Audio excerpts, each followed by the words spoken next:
하나님 말씀 사도행전 4장 32절에서 5장 11절까지 신약성경 194페이지입니다.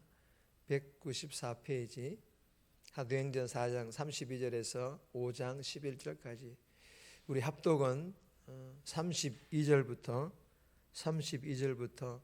5장 3절까지 32절부터 5장 3절까지 다 같이 합독합니다. 32절입니다.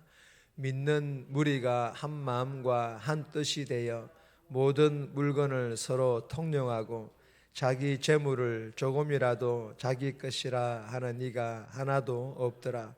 사도들이 큰 권능으로 주 예수의 부활을 증언하니 무리가 큰 은혜를 받아 그 중에 가난한 사람이 없으니 이는 밭과 집 있는 자는 팔아 그 판 것의 값을 가져다가 사도들의 발 앞에 두매 그들이 각 사람의 필요를 따라 나누어 줌이라. 구브로에서 난 레이족 사람이 있으니 이름은 요셉이라. 사도들이 일컬어 바나바라 번역하면 위로의 아들이라 하니 그가 밭이 있음에 팔아 그 값을 가지고 사도들의 발 앞에 두니라. 아나니아라 하는 사람이 그의 아내 삽비라와 더불어 소유를 팔아 그 값에서 얼마를 감추매 그 아내도 알더라. 얼마만 가져다가 사도들의 발 앞에 두니 베드로가 이르되 아나니아야 어찌하여 사탄이 내 마음에 가득하여 내가 성령을 속이고 땅값 얼마를 감추었느냐. 아멘.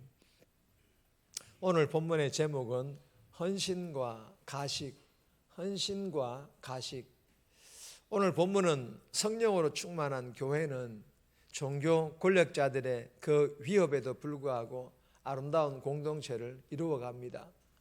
그리고 이 아나니아와 삽비라와 같은 거짓과 위선 때문에 위기를 겪지만 하나님께서는 사도들을 통해서 이를 바로 잡으시는 그런 내용의 본문입니다. 오늘 우리 본문을 통하여 우리에게 주시는 첫 번째 교훈입니다. 예수님의 마음으로 무슨 일이든지 하라, 그런 교훈입니다. 32절에서 37절까지인데 32절 말씀 보시면 믿는 무리가 한 마음과 한 뜻이 되어 모든 물건을 서로 통용하고 자기 재물을 조금이라도 자기 것이라 하는 이가 하나도 없더라. 여러분, 이 본문은요, 복음으로 가난한 자가 없는 영적 공동체를 탄생시켰다는 교훈을 주는데 좀 더 세부적으로 좀 나누려고 합니다. 여기에서 우리가 오해하시면 안 되는 것이 밭과 집을 팔아 사도들에게 주었다라는 것이 자신의 전부를 다 팔아서 사도들에게 다 주라는 뜻이 아닙니다. 자신들이 가지고 있는 것의 일부를 팔아 사도들에게 주었다라는 뜻으로 이해를 하시면 됩니다. 여러분, 가난한 자가 없는 영적 공동체를 만드는 것이 쉽지 않습니다. 그리고 잘못하면 이단들과 같이 오해받을 수도 있는 여지 또한 있다라는 것을 우리는 조심해야 합니다. 그래서 철저히 복음으로 접근해야 하며 복음 중심으로 이 말씀들을 우리가 이해하고 풀어가야 한다는 것입니다. 32절 말씀부터 보겠습니다. 32절 보시면 믿는 무리가 한 마음과 한 뜻이 되어, 여러분, 한 마음과 한 뜻이 되었다라는 것입니다. 여러분, 이 말씀은 예수님의 마음으로 한 마음이 되어야 하며 예수님의 뜻으로 한 뜻이 되어야 한다라는 그런 뜻입니다. 그래야만이 가난한 자가 없는 영적 공동체를 세워갈 수 있고 만들어갈 수 있다라는 것입니다. 여러분, 예수님의 마음은요, 늘 약한 자들을 향하고 있었고 가난한 자들을 향하고 있었지 않았습니까? 그러니까 예수님의 마음을 가지게 되면 자신의 것들 가운데 일부를 내어놓을 수도 있었던 것입니다. 아니, 때로는 다 내어놓는 그런 사람들도 있었다라는 것입니다. 그리고 자기 재물을 조금이라도 자기 것이라 하는 이가 하나도 없더라. 자기 재물을 조금이라도 자기 것이라 하는 이가 하나도 없다. 여러분, 이 말씀은요, 청지기 의식, 청지기 의식을 가지고 있었다라는 그런 말입니다. 여러분, 청지기 의식이 무엇입니까? 내가 가지고 있는 것이 다 하나님께서 주셨다라는 것을 믿고 인식하는 것입니다. 하나님께서 주셨다라는 거예요.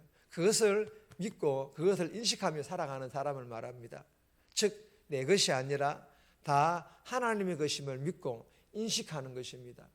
여러분, 하나님의 것을 나에게 잠시 맡겠다라는 것을 믿고 인식하는 것이 청지기 의식이라는 것입니다. 여러분, 이러한 청지기 의식을 가지고 있으면 자신의 일부를 팔아 가난한 자들에게 나누어 주는 것 아까워하지 않고 내어놓을 수가 있었다라는 것입니다. 그리고 36절 말씀입니다. 사도들이 일컬어 바나바라 번역하면 위로의 아들이라 하니, 여러분, 이 말씀은 바나바와 같은 성도가 되라, 위로자라는 그런 성도가 되라는 것입니다. 즉, 어려운 일을 당한 성도들을 잘 위로하고 권면하고 새가족들을 잘 섬기는 것을 말합니다. 여러분, 교회 안에는요, 이러한 성도들이 정말 필요합니다. 아니, 반드시 있어야만 합니다. 왜 그럴까요? 어려운 일 당한 성도들이나 새가족들에게는 누군가의 위로와 누군가의 권면이 필요하기 때문입니다.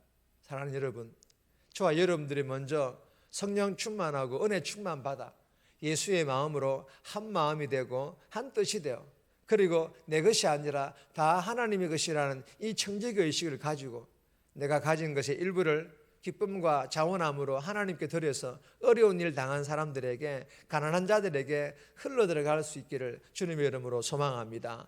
그리고 어려운 일 당한 성도들을 잘 위로하고 권면하고 새가족들을 잘 섬기는 바나바와 같은 그런 귀한 일꾼들이 될 수 있기를 주님의 이름으로 소망합니다. 그리하여서 가난한 사람이 없는 영적 공동체로 세워갈 뿐만 아니라 영원히 가난한 자들에게 복음을 흘러보내는, 영혼 구원하는 그런 건강한 대명교회로 함께 세워갈 수 있기를 주님의 이름으로 축복합니다. 두 번째 주시는 교훈입니다. 거짓은 성령을 속이는 죄. 거짓은 성령을 속이는 죄라는 것을 우리에게 교훈합니다.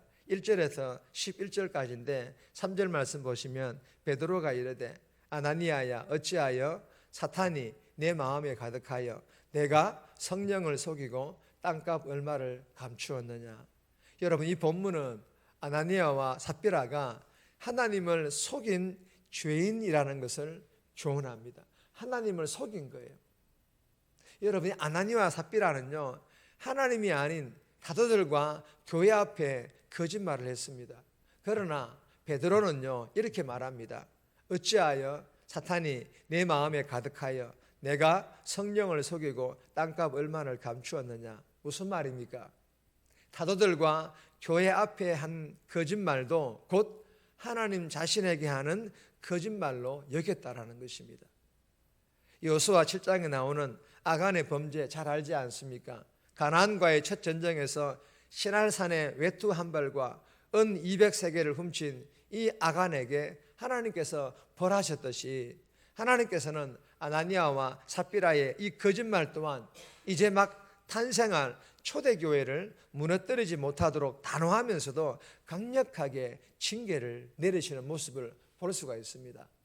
사랑하는 여러분, 에베소서 1장 12절 말씀과 5장 23절, 골로새서 1장 18절에서 말씀하셨듯이 하나님께서는 하나님의 교회를 예수님과 한 몸으로 여기셨습니다.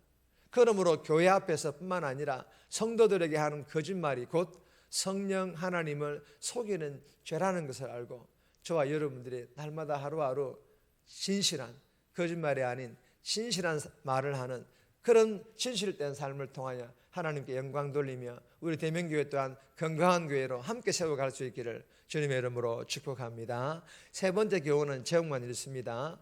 재물을 내놓고도 거짓으로 심판받음. 재물을 내어놓고도, 재물을 하나님께 드리고도 거짓으로 말미암아 심판받는 이 아나니아와 삽비라의 교훈을 통해서 우리도 하나님께 예물을 드리면서도 하나님께 혹여나 책망받지 않도록 그렇게 진실하게 드릴 것을 우리에게 교훈하고 있습니다. 개인적으로 36절에서 11절까지의 말씀인데 묵상하시기를 바랍니다. 정리합니다. 성령 충만하여 예수의 마음과 청지기 의식을 가지고 가난한 자에게 나누어 주고 어려운 일 당한 자에게 권면과 위로를 잘함과 더불어 복음을 흘러보내게 해달라고. 교회 앞과 성도들에게 하는 거짓말이 곧 성령 하나님을 속이는 죄임을 알고 날마다 나의 은행이 진실한 삶이 될 수 있도록 살아가는 저와 여러분들이 될 수 있기를 주님의 이름으로 부탁드립니다.